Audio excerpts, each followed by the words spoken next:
Okay, welcome back everybody. We're going to continue with the performance section of the agenda. There are a couple of things we still need to cover. One is finance, if there are any questions, and the other is sickness. Could we take finance first? Are there any finance questions for our finance director, Trevor Smith?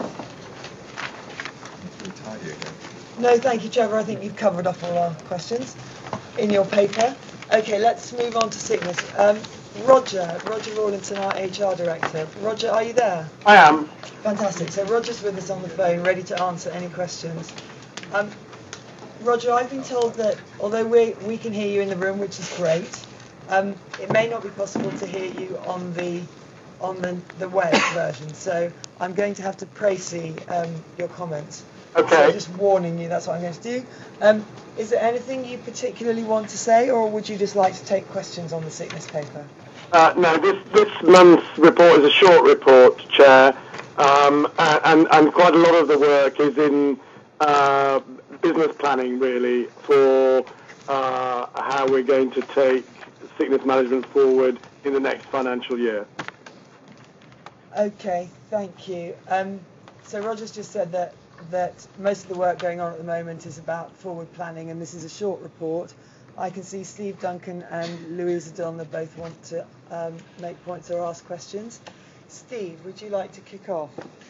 Roger, it's a very brief question actually. I noticed under 2.2 that you segment out the causes for long-term absenteeism. I just wonder whether it's possible to do that longitudinally, and I'm particularly interested in the stress, anxiety, depression line, to see whether that has actually got worse over the last 12 months, or whether the reasons for sickness have changed over the last 12 months. Yes, Steve, I think this is part of a wider debate about reasons for sickness that we're looking at very carefully for next year. And part of the work that's alluded to in 2.1 is about how we capture the reasons so that we can get a kind of richer idea and be able to respond better to that. The capturing of sickness reasons at the moment is not good, and so we're working on how we can improve that. So both as short-term and long-term sickness. So we don't have a view at the moment about whether the reasons for long-term sickness have changed over time? No. Okay, but we will have that in the future. Yeah. Renette, you'd like to respond to that before we go to Louisa? It's exactly just the other side of that point, which is something that we agreed in Roger's absence last week, actually, which is might be news to you, Roger. Here you go, Rog. And we've been having, as I'm sure you've been watching online, a rich conversation about the role of team leaders and team managers, etc. One of the things about short-term sickness rather than long-term sickness is that the shift managers have been complaining that they don't have enough time to capture the reason when someone calls in sick. They just jot down their name and details, etc. And also that they feel a little bit uncomfortable asking what is it, what's wrong with you, as it were, and sometimes staff have felt a little bit uncomfortable giving the reason. However, I think it's our burden upon us as an employer to understand what the reasons for sickness are, and so we've reissued some guidance to the shift managers in particular around the sorts of questions that they should ask, just like a triage that we might do with a patient with one of their colleagues, in order to make sure that we are capturing the right information and that is being documented in a secure fashion, either on lexicon or in other methods, so that we are able to capture that reason code, just as we would if a patient were calling in for one of our services. That's very interesting. I would very much support that, and I think it's part of signalling that we care what's happening to our staff. We want to know what's wrong and whether we can help. And I understand what people are feeling, that it's difficult, but it's clearly something that we ought to do, and I'm really glad to hear you're supporting people to do that. That's excellent. Steve, you want to come back to you and then... May I? Yes, of course. Roger, I really do understand how difficult it would be for a short-term period of sickness to actually capture that retrospectively, but I would have thought, given the fact there's 100 people off long-term sick, that it may be possible to go back historically just to see whether the trends give us any more richer information. But I guess if someone's been long-term sick, there must be some sort of record, which explains why. If I'm wrong, then... Yes, no, I'm sure you could. Yeah. Okay, Roger, why don't you have a think about how difficult that would be? Yeah, no, yeah, okay, of course. Okay. Louisa. Sorry. Just going in the queue. Okay, I'm just on to 2.1. I wondered if there was much of a difference between any of the following approaches, and what, if any, what would make you decide which one to take? I mean, if the McKesson system did what we wanted it to do in terms of good reporting, good triggering of action for managers, then because that's attached to our payroll system, that would be my favourite.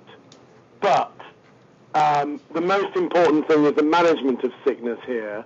So if that fell short, then I would go for one of the others. Okay, Thanks, Roger. That's clear. Nick. Yeah, I mean, I wanted to just make a few comments, really. The first is when we talk about sickness, we should, I think, well, in my view, we should acknowledge the 40% of staff who have a very good sickness record. And as is laid out in Roger's paper, however, we know that overall our rate of sickness remains stubbornly high relative to the rest of the NHS and the rest of the public sector. 25% of our nurse advisors have had more than 20 days sickness in the last 12 months. 25%. And that really is a very large figure. And I think it's essential that we retain the focus on supporting line managers and supporting staff through the management of sickness, and we actually get better results. I think we need to be looking at the occupational health resources that we're putting in, and I'm sure it won't be lost on the board, Roger, flagging up the non-recurrent support that we've got in place at the moment, and I would suggest that it's going to be essential that we keep support going whilst we continue to have this problem. So I'm just flagging to the board that I'll work with Roger and Renette and the rest of the team to make sure that we keep that support going, because we've clearly got a continuing problem. Thank you, Nick. Well, I'll take that as the sort of final comments on the subject of sickness for today. And I'd like then to move us on, if there are no specific questions on the major programme reports. That's a hint from me. Oh, Peter? Yeah.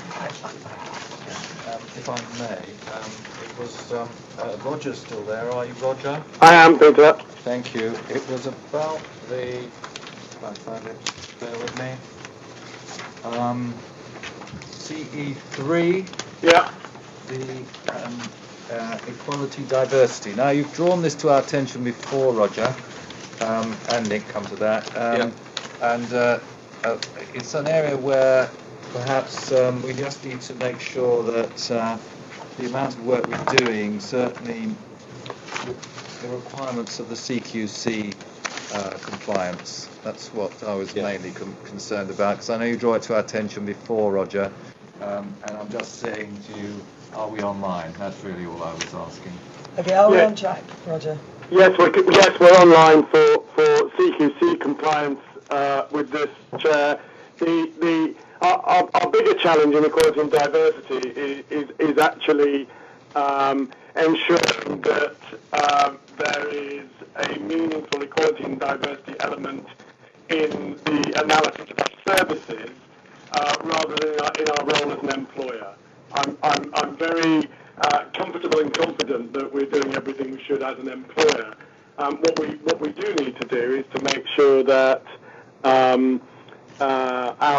we are acutely aware of the effect of our services on different groups in the community, and there's a specific piece of work being undertaken at the moment to work through some of that with our services. Thank you, that's very helpful. Yeah, just to reinforce that, Roger and I discussed this a couple of weeks ago, and the approach that we're taking on the service side is to illustrate the current take-up of services by different groups, and to get that data out so that we are able to start to meaningfully prioritise where we think we've got problems. So that, and I think we are pretty close to being able to actually have a pack of information, much as we did at the board when we had the seminar on the subject and we looked at the information available from Birmingham, and you suddenly realised that there were issues that clearly jumped out at you from the figures.